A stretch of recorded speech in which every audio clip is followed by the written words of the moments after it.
देखो बच्चे आज हम लोग नेक्स्ट टॉपिक चालू कर रहे हैं। प्रिंस इधर देखो बच्चे, देखो बच्चे आज हम नेक्स्ट टॉपिक चालू कर रहे हैं। जो नेक्स्ट टॉपिक है इसका नाम है फोर्स ऑन चार्ज पार्टिकल।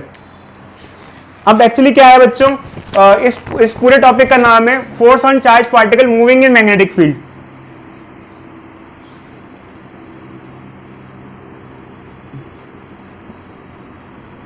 अगर कोई चार्ज पार्टिकल किसी मैग्नेटिक फील्ड में ट्रेवल कर रहा होता है, जैसे मान लो कोई मैग्नेटिक फील्ड है यहाँ पर, अब वो मैग्नेटिक फील्ड किसी भी तरीके से प्रोड्यूस कराई जा सकती है, चाहे मैग्नेट का यूज करके, चाहे नेचुरल मैग्नेट का यूज करके, चाहे सोलेनॉइड का मैग्नेट यूज करके। अगर हमारे पास कोई चार्ज पार्टिकल है और ये मैग्नेटिक फील्ड में ट्रेवल कर रहा है, इसकी कुछ वेलोसिटी है v, ये एक चार्ज पार्टिकल है, इसकी कुछ वेलोसिटी है v और ये मैग्नेटिक फील्ड में ट्रेवल कर रहा है। जैसे ये मान लो ये ट्रेवल कर रहा है यहाँ पर, ठीक है अच्छी, एक चार्ज पार्टिकल है, ये मैग्नेटिक फील्ड में ट्रेवल कर रहा है। तो जब ये चार्ज पार्टिकल मैग्नेटिक फील्ड में ट्रेवल करेगा, मान लो इसकी कुछ वेलोसिटी v है और ये कुछ एंगल पे ट्रेवल कर रहा है, तो इस पे फोर्स लगेगा। फोर्स की वैल्यू होगी q v b sin theta. तो force on charge particle is given by q v b sin theta. q क्या होगा, q जो चार्ज है उसकी वैल्यू, v उसकी वेलोसिटी ऑफ चार्ज, b जो है मैग्नेटिक फील्ड है, थीटा जो है, थीटा इस angle between magnetic velocity vector and magnetic field. अब ये फॉर्मूला कहां से आया है, ये हमारा कोई इससे मतलब नहीं बच्चे, ना इसका कोई डेरिवेशन हम पढ़ते हैं ना है, बट ये एक लॉजिक हम डिस्कस करते हैं कि ऐसा क्यों होता है कि जब चार्ज पार्टिकल मैग्नेटिक फील्ड में चलता है उस पर फोर्स लगता है। कोई बच्चा बताएगा लॉजिकली ऐसा क्यों होगा, जब कोई एक चार्ज पार्टिकल मैग्नेटिक फील्ड में चलेगा तो उस पर फोर्स लगेगा। शाबाश बच्चे शाबाश। देखो बच्चे, जब एक चार्ज पार्टिकल मोशन में होगा, देखो ये चल रहा है, तो जब ये खुद मोशन में होगा तो इसके आसपास खुद की मैग्नेटिक फील्ड होगी। ये क्या प्रोड्यूस करेगा, प्रोड्यूस करेगा मैग्नेटिक फील्ड। क्योंकि जब हमने पढ़ा है कि कोई चार्ज पार्टिकल मोशन में होता है तो खुद की फील्ड प्रोड्यूस करता है। जब खुद की फील्ड प्रोड्यूस करेगा तो उसके आसपास मैग्नेटिक फील्ड होगी, खुद की मैग्नेटिक फील्ड होगी, और खुद की मैग्नेटिक फील्ड जब होगी उसके आसपास, तो बाहर वाली मैग्नेटिक फील्ड से इंटरेक्शन करेगी। ये जो बाहर की फील्ड है और इसकी फील्ड इंटरेक्शन करेगी, उस इंटरेक्शन की वजह से फोर्स डेवलप होगा जिसकी वैल्यू होगी q v b sin theta. तो अब ये देखते हैं बच्चे कि फोर्स जो है, ये मैग्नेटिक फोर्स जो लग रहा है उस चार्ज पार्टिकल पे, ये किस किस फैक्टर पे डिपेंड करता है। जैसे कि हमारे सामने है, चार्ज पे डिपेंड करता है, वेलोसिटी पे डिपेंड करता है, मैग्नेटिक फील्ड पे डिपेंड करता है, एंगल पे डिपेंड करता है। अच्छा बताना बच्चे, कोई न्यूट्रॉन होगा, यहाँ न्यूट्रॉन चल रहा होगा, उस पर न्यूट्रॉन पे फोर्स लगेगा? बताओ कैसे लगेगा? न्यूट्रॉन तो चलता ही नहीं।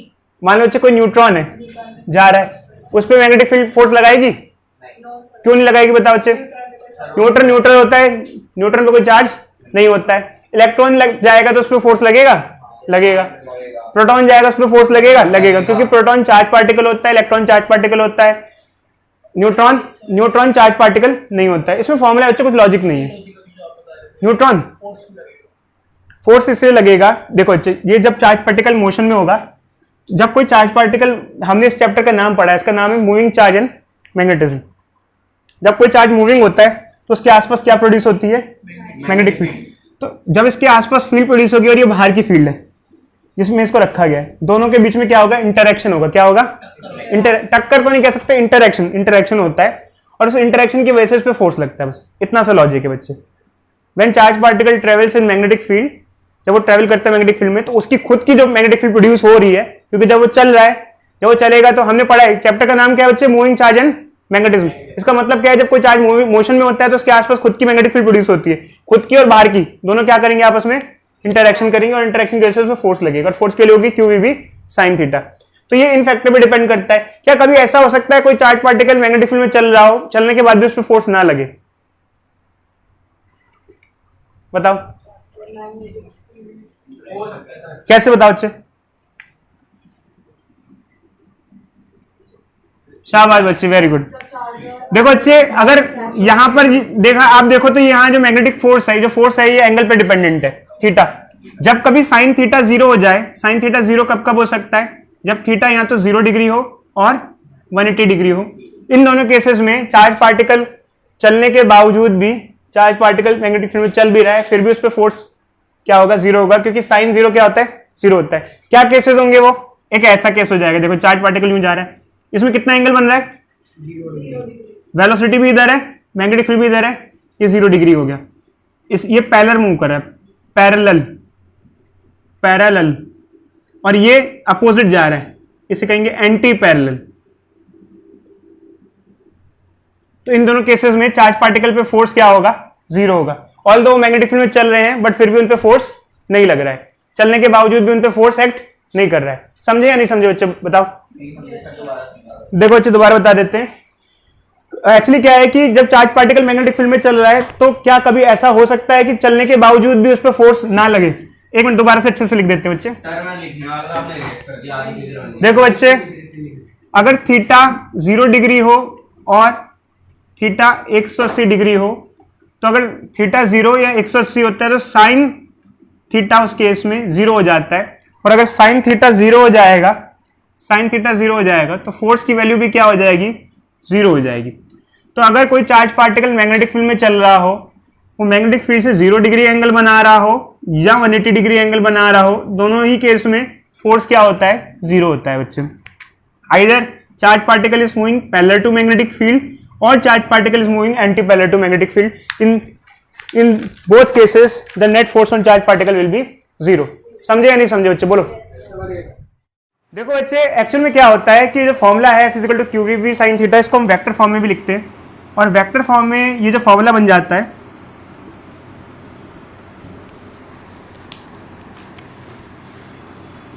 इसको लिखते हैं क्यू वी क्रॉस बी।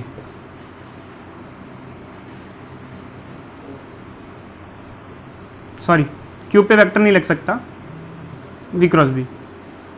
कैसे आया, क्यों है? सिर्फ फॉर्मूला है बच्चे, इसमें कोई लॉजिक नहीं है ऑल दो, बट ये है कि इसको ओपन करके लिखा जा सकता है। जब हमने अपनी 11th क्लास की बात करें, क्रॉस प्रोडक्ट पढ़ा था, तो cross product A cross B क्या होता है? A B sine theta. उस हिसाब से यहाँ पे क्यू चार्ज है, वी वेलोसिटी और बी मैग्नेटिक फील्ड। हाँ बच्चे बोलो। रहने दो बच्चे, अभी तो रहने दो। दो प्रोडक्ट, क्रॉस प्रोडक्ट और डॉट प्रोडक्ट, दो चीजें पढ़ी थी। वो डॉट प्रोडक्ट था, ये क्रॉस प्रोडक्ट में साइन थीटा होता है। ठीक है अच्छे। दूसरी चीज ये कि अगर हमें फोर्स की वैल्यू चाहिए तो वैल्यू के लिए ये फॉर्मूला यूज करेंगे, डायरेक्शन चाहिए तो क्रॉस प्रोडक्ट यूज करेंगे। अगर हमें फोर्स की डायरेक्शन चाहिए, यहाँ डायरेक्शन के लिए हम क्या यूज करेंगे? ये क्रॉस प्रोडक्ट यूज करेंगे। ऑल दो मैंने डायरेक्शन के बारे में आपको पहले ही बताया था, थोड़ा बहुत आइडिया आप लोगों को लग जाएगा। तो हम बच्चे आगे बढ़ते हैं, इसके साथ कुछ क्वेश्चन देते हैं, थोड़ा आपको हिंट लग जाएगा। ठीक है, चलो बच्चे चलिए आगे बढ़ते हैं। अनन्या बच्चे इधर देखो, बोलो नहीं, इधर देखो।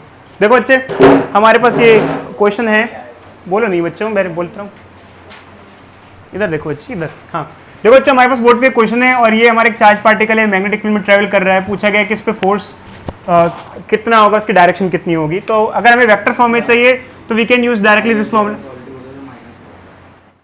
देखो बच्चे, हमारे पास इस चार्ज पार्टिकल पे फोर्स पूछा हुआ है हमसे, तो हम लोग वेक्टर फॉर्म में निकालना है, तो ये हम लोग फॉर्मूला लगाएंगे बच्चे। तो फोर्स देखो बच्चे, ये है हमारा चार्ज की वैल्यू कितनी है बच्चों?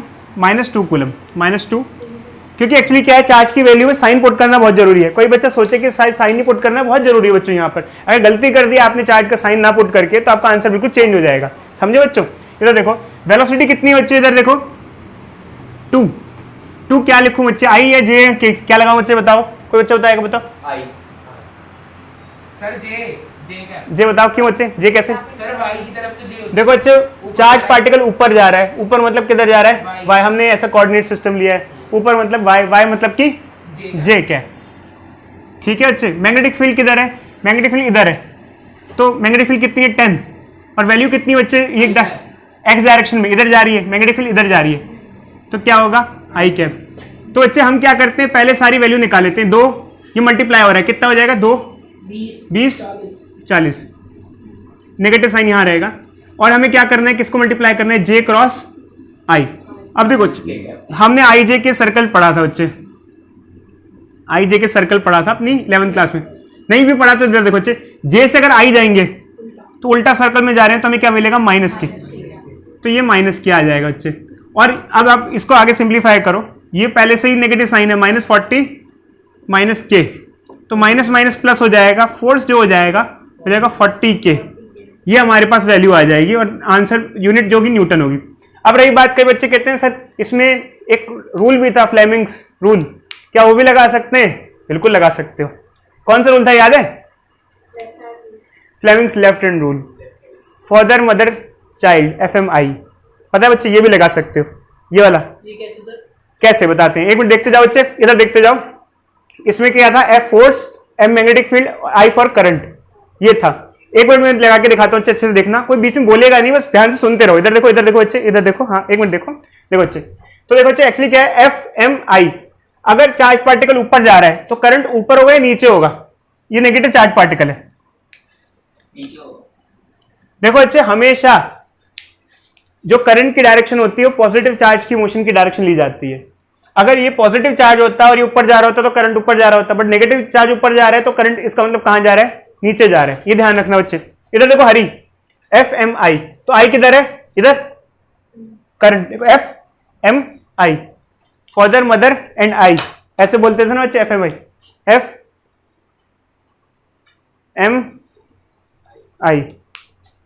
ठीक है बच्चे। इधर फादर मदर एंड आई, देखो करंट किधर जा रहा है, नीचे जा रहा है, नीचे जा रहा है ना। मैग्नेटिक फील्ड किधर है, इधर।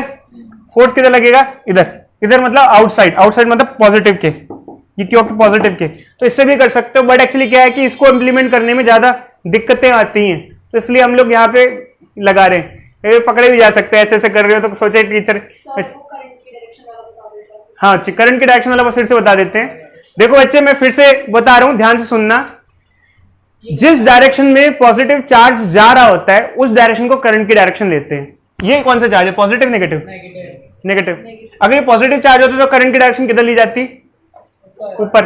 बट ये नेगेटिव चार्ज है और ये ऊपर जा रहा है, तो जिस डायरेक्शन में नेगेटिव चार्ज का मोशन होता है करंट उसके अपोजिट लिया जाता है। मैं फिर से रिपीट कर रहा हूं, जिस डायरेक्शन में पॉजिटिव चार्ज चलता है वो करंट की डायरेक्शन होती है, जिस डायरेक्शन में नेगेटिव चार्ज चलता है उसके अपोजिट करंट की डायरेक्शन ली जाती है। उस हिसाब से फ्लेमिंग्स लेफ्ट हैंड रूल भी लगा सकते हो। और ये पढ़ा है आप लोगों ने सारा का सारा, ऐसा नहीं पढ़ के आए हो, बस सिर्फ फर्क ये है यहाँ मैग्नीट्यूड निकालना सीख रहे हो, वैल्यू निकालना सीख रहे हो, इतना सा फर्क है। चलो आगे बढ़े। Next topic is Lawrence force. अब लॉरेंस फोर्स क्या होता है, देखो बच्चे, अगर कोई चार्ज पार्टिकल जैसे चल रहा है तो हो सकता है वो कंबाइंड इलेक्ट्रिक और मैग्नेटिक फील्ड में चल रहा हो, combined electric and magnetic field. अब इसका क्या मतलब होगा, देखो भाई,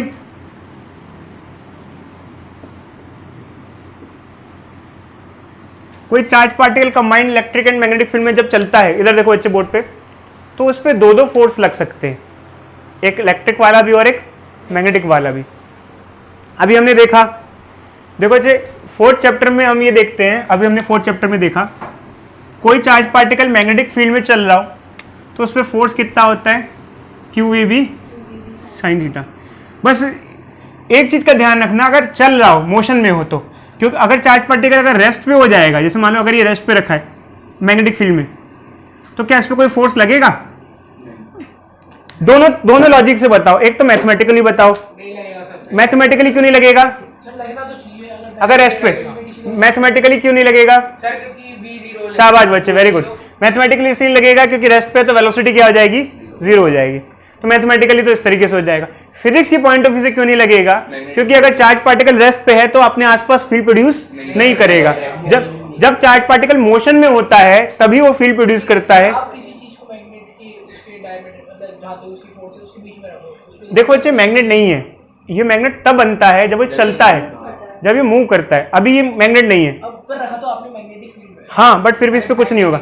देखो बच्चे एक्चुअली क्या होता है, जब चार्ज पार्टिकल मोशन में होता है तभी उसकी मैग्नेटिक फील्ड होती है, तभी उसकी मैग्नेटिक फील्ड बाहर के साथ इंटरेक्शन करती है। अभी ये रेस्ट पे है तो इसकी खुद की मैग्नेटिक फील्ड नहीं है और ये बाहर वाले से इंटरेक्शन नहीं करेगा, ध्यान रखना। तो अगर ये चार्ज पार्टिकल रेस्ट पे तो उसमें फोर्स नहीं लगेगा, बट ऑल दो बाकी केसेस में आप देख सकते हो उसमें फोर्स लगेगा, QEB साइन थीटा। अब हमने फर्स्ट चैप्टर में ये पढ़ा था कि कोई चार्ज पार्टिकल इलेक्ट्रिक फील्ड में हो तो उस पर फोर्स लगता है F = QE। यहां Q चार्ज था, यहां E क्या था, इलेक्ट्रिक फील्ड। ध्यान रखना बच्चों, B मैग्नेटिक फील्ड को रिप्रेजेंट करने के लिए यूज किया जाता है और इलेक्ट्रिक फील्ड को रिप्रेजेंट करने के लिए हम लोग E यूज करते हैं। अगर वेक्टर फॉर्म में लिखें तो इसको हम ये लिखते हैं और इसको मैग्नेटिक फील्ड और इलेक्ट्रिक फील्ड को ये इधर देखो बच्चे बोर्ड पे इलेक्ट्रिक फील्ड को। अब इसमें एक दो खास बात ये है, अगर मैं आपसे पूछूं कि इलेक्ट्रिक फील्ड, इलेक्ट्रिक फोर्स और मैग्नेटिक फोर्स में क्या क्या फर्क है, तो फॉर्मूले में तो ये फर्क है। जैसे चार्ज पार्टिकल अगर मैग्नेटिक फील्ड में हो तो उस पर फोर्स ये लगता है, चार्ज पार्टिकल अगर इलेक्ट्रिक फील्ड में हो तो उस पर ये फोर्स लगता है। ये हमने पढ़ा था बच्चों फर्स्ट चैप्टर में। और क्या क्या फर्क है, देखो एक फर्क ये है, इधर देखो जी बोर्ड पे ध्यान से, बहुत ध्यान से सुनना। मैग्नेटिक फोर्स की डायरेक्शन निकालने के लिए क्रॉस प्रोडक्ट करना पड़ता है। इन दोनों का क्रॉस प्रोडक्ट करते हैं तो मैग्नेटिक फोर्स की डायरेक्शन आती है। इधर ध्यान से देखो बच्चे, मैग्नेटिक फोर्स की डायरेक्शन निकालने के लिए क्या करना पड़ता है, क्रॉस प्रोडक्ट। अब क्रॉस प्रोडक्ट में क्या होता है बच्चे, शायद आपको यह पता हो या ना पता हो, 11th क्लास में पढ़ते थे, जब हम दो वेक्टर का क्रॉस प्रोडक्ट करते हैं उससे तीसरा वेक्टर आता है, तो जो तीसरा वेक्टर होता है, जो सी वेक्टर है, वो पहले दोनों वेक्टर के परपेंडिकुलर होगा। C will be perpendicular to A as well as C will be perpendicular to B. तो इसका मतलब यहां जो मैग्नेटिक फोर्स होगा, magnetic force will be perpendicular to velocity vector and magnetic force will be perpendicular to magnetic field. इसका कोई example, last question इसका example है। इसका एग्जांपल लास्ट क्वेश्चन कैसे है, देखो बच्चों, मैग्नेटिक फोर्स की डायरेक्शन z आई थी, जबकि एक की डायरेक्शन उसमें x थी, एक i था और एक क्या था, j था, और इसकी डायरेक्शन क्या थी, k थी। एक बार देखो क्वेश्चन को बच्चे, देखो एक बार क्वेश्चन देखो, कॉपी देखो, क्या वेलोसिटी की डायरेक्शन क्या थी, j y, और इसकी डायरेक्शन, फील्ड की डायरेक्शन क्या थी, और फोर्स की डायरेक्शन क्या थी, z। तो ये दोनों के परपेंडिकुलर था, मैग्नेटिक फोर्स दोनों के परपेंडिकुलर, क्योंकि एक्स वाई जेड आपस में क्या होते हैं, परपेंडिकुलर होते हैं, ये होता है। अब इलेक्ट्रिक फोर्स में क्या होता है, अच्छा ऐसा नहीं होता है। इलेक्ट्रिक फोर्स में क्या होता है, देखो ये है, ये क्रॉस प्रोडक्ट से नहीं आ रहा, तो जो इलेक्ट्रिक फोर्स होगा, अगर चार्ज पॉजिटिव होता है, हमने नोट्स में भी मेंशन किया हुआ है फर्स्ट चैप्टर के, अगर चार्ज पार्टिकल पॉजिटिव होगा तो सेम डायरेक्शन में होगा, और अगर चार्ज पार्टिकल नेगेटिव होगा तो अपोजिट डायरेक्शन में होगा। बस यही होता है इसके अंदर, यहाँ पर ऐसा नहीं होता, यहाँ डायरेक्शन आइदर सेम होती है और अपोजिट होती है। खैर ये चीज जो सेम और अपोजिट है, ये तो इस चैप्टर का मैटर नहीं है, ये तो फर्स्ट चैप्टर का मैटर है और नोट्स में स्टार्टिंग में मेंशन किया हुआ है। अगर कोई चार्ज पार्टिकल कंबाइंड इलेक्ट्रिक और मैग्नेटिक फील्ड में चलेगा तो उस पर इलेक्ट्रिक फोर्स भी लग सकता है और उस पर मैग्नेटिक फोर्स भी लग सकता है। इलेक्ट्रिक फोर्स जो लगेगा वो फर्स्ट चैप्टर के हिसाब से लगेगा, क्या होता है, फिजिकल टू QE, और जो मैग्नेटिक फोर्स लगेगा वो फोर्थ चैप्टर के हिसाब से QE भी साइन थीटा लगेगा, जिसको हम लोग ऐसे लिख सकते हैं वेक्टर फॉर्म में। तो देखो बच्चे, बस मैंने एक चीज खास बताई है कि यहाँ क्या होता है, वेलोसिटी और मैग्नेटिक फील्ड के क्रॉस प्रोडक्ट से हमें फोर्स मिलता है।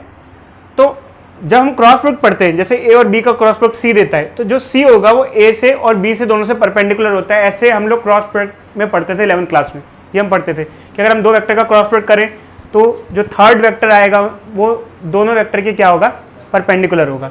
ठीक है बच्चे, तो यहाँ पर ये जो फोर्स होगा वो इसके और इसके दोनों के क्या होगा, परपेंडिकुलर होगा। अब हम ये सब चीज़ें क्यों डिस्कस करें, कारण ये बच्चे, हम आपको एक क्वेश्चन देने वाले हैं, बस एक ही क्वेश्चन देने वाले हैं मेनली, जिसमें क्या होगा कि एक charge particle combined electric and magnetic field में चल रहा होगा। ठीक है, और कंबाइंड इलेक्ट्रिक और मैग्नेटिक फील्ड में जब चल रहा होगा तो उस पर दोनों फोर्स लग रहे होंगे और हमको क्या निकालना होगा, उस पर लगने वाला नेट फोर्स निकालना होगा। क्या, अब देखो बच्चे, इसमें भी क्वेश्चन अलग अलग टाइप के आ सकते हैं। जैसे मान लो अभी हम ओरली बता रहे हैं, इधर देखो हरी, इधर देखो, ध्यान दो बच्चे बोर्ड पे। हो सकता है एक चार्ज पार्टिकल एक रीजन में चल रहा हो जहाँ इलेक्ट्रिक फील्ड और मैग्नेटिक फील्ड है, हो सकता है दोनों पे फोर्स, दोनों की वजह से उस पर फोर्स लग रहे हो, और बट दोनों की वजह से उस पर फोर्स लगने के बावजूद भी हो सकता है दोनों फोर्स एक दूसरे को क्या कर दे, कैंसिल कर दे। तो हो सकता है उसमें नेट फोर्स क्या हो जाए, जीरो हो जाए। हो सकता है वो नेट फोर्स एड ऑन हो जाए, एक दूसरे को सपोर्ट करें। तो कोई भी सर्कमस्टांस बन सकता है, बट अभी हमारा मोटिव क्या है, अगर एक charge particle combined electric and magnetic field पे लगा चल रहा है तो उस पर दोनों फोर्स लगेंगे, नेट फोर्स क्या होगा, दोनों वजह से होगा। एक मिनट जाओ बच्ची, बाहर बैठ जाओ। ठीक है, कंबाइंड फोर्स इस तरीके से लगेगा। ठीक है, देखो बच्चों जल्दी से बोर्ड पे इधर देखो बच्चे, बोर्ड पे देखो बच्चे, हमारे पास क्वेश्चन में दिया गया charge particle combined electric and magnetic field में चल रहा है, बट उसके बाद भी उस पर नेट फोर्स जीरो है, क्योंकि दोनों का रिजल्टेंट क्या होगा, जीरो।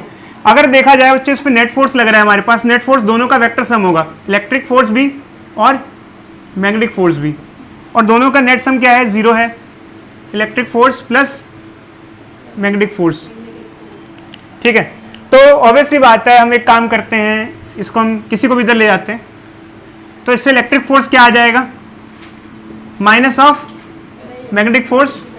इधर देखो बच्चे, तो इलेक्ट्रिक फोर्स क्या हो जाएगा, QE हो जाएगा। ठीक है, और मैग्नेटिक फोर्स क्या होगा बच्चे, V क्रॉस B। ठीक है, अच्छा वैल्यूज पुट करना, Q से तो वैसे Q कट ही गया हमारे पास, तो ये क्या आ गया, minus V cross B। V कितना है बच्चे बोलो, 20I, ये क्या है 2J।